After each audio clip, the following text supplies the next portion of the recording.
hopefully hoping for the best, praying for the best for him because I'd like to see him come back. I think he was really ready. I think that was the other part of this, right? Like I was questioning, he's so successful. How do you get ready to come back to this, right? And to I think true to who he is, I think he's really truly like this, hardcore Irish guy that's, the rags to riches story, and he's still got that dog inside of him. I think that's the truth. But again, he's human, right? Number one, you Mhm. can't put yourself in the weak angle like that under the maximum maxing, Mhm.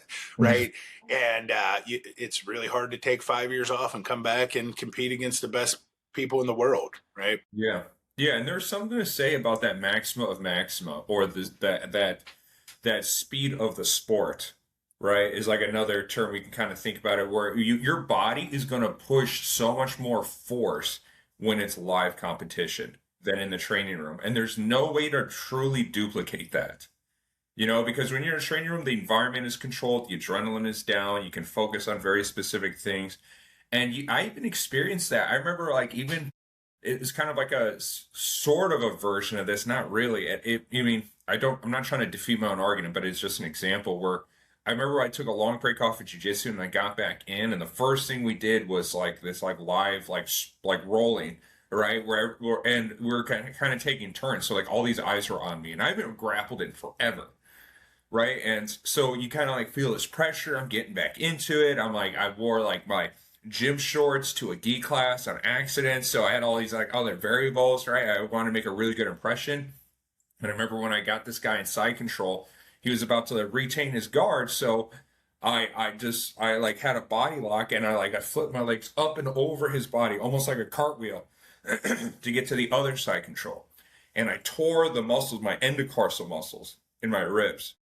I felt like this weird, almost like a claw tearing, like a right, and it was just a quick transfer, right? Something my body's I've done before, but for some reason I just put so much more force, and my body just wasn't ready for that maximum exertion. It wasn't ready for that speed of sport, that maximum moment, and it just injured me. And you see this happen a lot with guys, right? Especially in amateur MMA. See a lot of guys that go way too hard, way too extended. It's kind of funny. You know what this got me thinking about? Connor got defeated by the one thing that actually made him. Because he was the one to actually get people to overextend. That's how he knocked out Jose Aldo.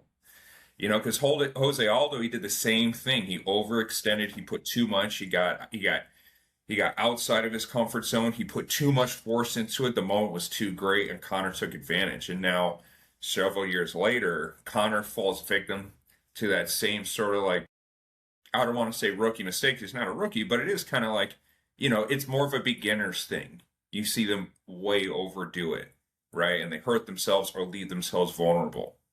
So just unfortunate.